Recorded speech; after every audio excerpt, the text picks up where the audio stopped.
You know, it is interesting that when Paramahansa Yogananda talked about the energization exercises that he developed, he had this phrase, the greater the will, the greater the flow of energy. And then the corollary, the greater the flow of energy, the greater the magnetic field, or the greater the magnetism. Now, the emphasis is on not the greater the will, the greater the energy. It's the greater the will, the greater the flow of energy.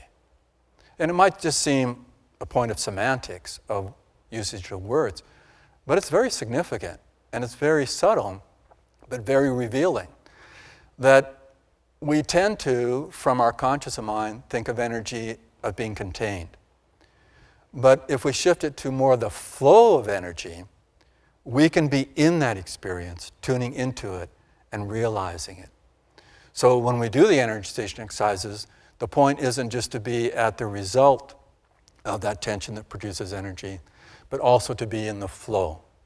And when we're dealing with life and trying to tune into its essence and live more from that intuitive perception inside, then tuning into the flow allows us both a greater magnetism, but also a greater reality check.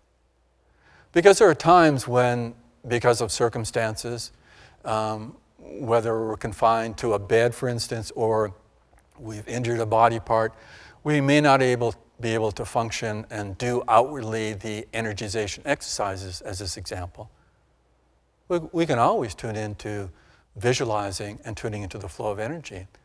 And truthfully, that energy will flow, because the energy is always flowing. What we're doing is using our will and awareness to tap into being alive, being that energy itself as the flow. So very important to be fluid.